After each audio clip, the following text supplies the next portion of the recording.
Good evening and welcome to the CJL. It's a pleasure to see you all here. And an even greater pleasure to introduce Glen Lewy tonight, who's come all the way from the US, in fact in transit via Israel, to be here with us tonight. Just to give you some quick background, Glen became a partner at Debevoise and Plimpton, a US law firm, specializing in M&A law, and then joined Wolfenson & Company, the merchant bank, as senior partner. When Wolfenson was acquired by Bankers Trust, Glen became co-chairman of the combined entity, and when that in turn was acquired by Deutsche Bank, became the global head of M&A at Deutsche and sat on the management committee. Once he had enough of that part of finance, he moved into venture capital and was a co-founder of Hudson Ventures and is still senior managing director there. I think their 2000 fund was actually the best performing venture capital fund in the United States, which is of course fantastic, particularly in an industry that is famous for losing money more than it is for making money.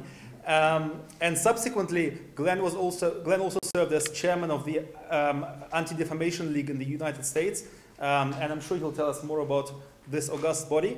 The one thing I would encourage, Glen has kindly agreed to take Q&A. The one thing I would encourage is to ask him about a variety of things. Glen is very, very knowledgeable about finance, of course, but also the American diaspora and Israel relations, and has met most of the frontline decision makers we read about in the newspapers and knows them personally. So without further ado, Glen Lewy.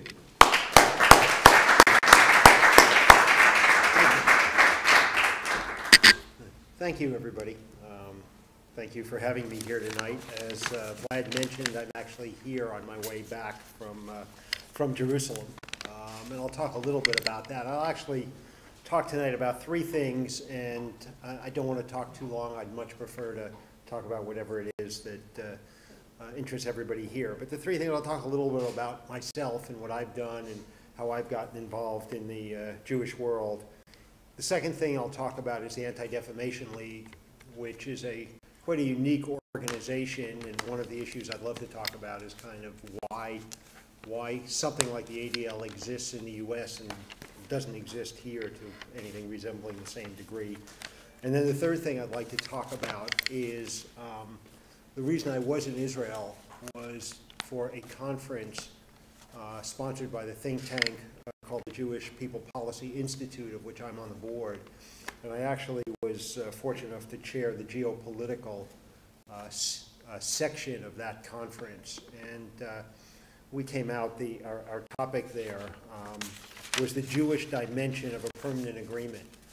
And I think I can't say we reached consensus on anything, but I can say that we had some pretty interesting discussions, which I think are probably worth sharing here. So let's kind of have those three topics, and then maybe I'll talk for 20 minutes or so, and then hopefully we can do a bunch of questions. As Vlad mentioned, I've really had three careers. I started my career as a lawyer, and actually all three careers have been about the same length. I started my career as a lawyer in 1974. I was the deputy chair of Schroders. Thought he was going to become the chair of Schroders, did not. I guess Schroders at that point wasn't ready for an Australian Jew to chair Schroders. That was in the late 70s. Jim came to the US, ran investment banking at Salomon Brothers for several years, then started his own firm. I was fortunate enough to join relatively early in its life. I joined it in '86.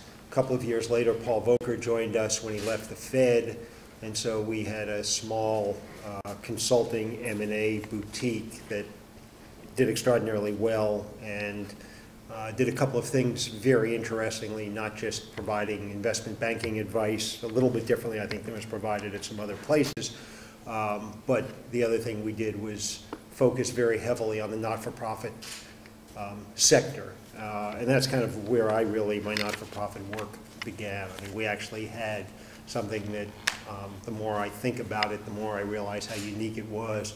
At the 10th anniversary of the firm, our big party at the 10th anniversary, we actually had on each table a list of the not-for-profit activities of the partners of the firm. there was nothing about our business. It was just about that. And we also, I think earlier than some others, said we would take 10% of the profits every year and put them into a foundation, which we did. And I think it created for all of us who were fortunate enough to be partners in that firm quite an interesting opportunity to move into some areas that are not always most immediately thought of in the context of investment banking and finance. In any event, Jim left the firm in 1994 to go run the World Bank. Several of us, myself and one other fellow, took over day-to-day control of the firm, and a couple of years later, we sold it to Bankers Trust, and I went to the management committee of Bankers Trust. And then a few years later, Deutsche Bank bought Bankers Trust, and I actually ran M&A for Deutsche Bank for about 6 weeks or so, and then said, no, that isn't what I wanted to do, and I left. And I started a venture capital firm with a couple of other people. And our goal, the other people as well as I, had a goal of not just doing venture capital, trying to make some money at venture capital, but also seeing whether we could use our additional time to get more involved in philanthropic activities. And I had already been involved in the Anti-Defamation League. I had actually gone on the New York Regional Board in the late 1970s. In the early 90s, had gone on the national board and got heavily involved, and by 2006 became its chairman. It's a 3-year term, so my term ended last year, and I can't succeed myself, unfortunately, or I would have. And through my ADL work and other work, I sit on the Council on Foreign Relations, and I also lecture from time to time at the Wagner School of Public Policy at NYU.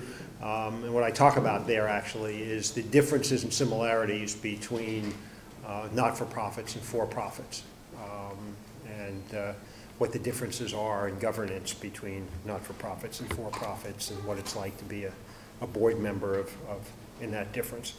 My involvement in the ADL goes back to my parents. Both left Germany in the 1930s. They're technically not Holocaust survivors because fortunately they weren't in the camps, but they did leave in the late 1930s, and so they didn't know each other there. They met in the United States, but certainly that part of my Jewishness was always a part of me, although it was not something my parents talked a lot about, and I never learned German because it wasn't a language they spoke at home and so on. But I was aware of my Jewishness in that way. And then the ADL appealed to me in particular for a couple of reasons. One, it was not about, the ADL was not really, was not about raising money. I mean, obviously it needed money. Obviously, if you were a board member, you were expected to make contributions. But that wasn't its principal activity, as many of the other Jewish organizations are.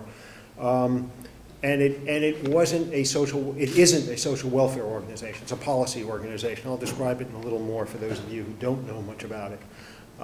But it is, but it was a social policy organization whose involvement, whose mandate included both Jewish causes and non-Jewish causes, functioning heavily from the perspective of a Jewish vision, and that appealed to me. And so I got involved with it, and obviously it's been a terrific experience.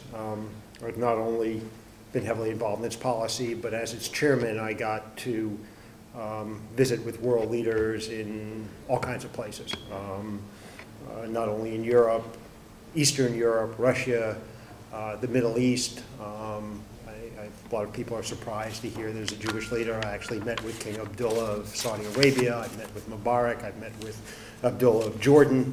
I've met with the Pope. And so I've had a very interesting opportunity to see, to use my ADL experience as a springboard to meet with a lot of these people.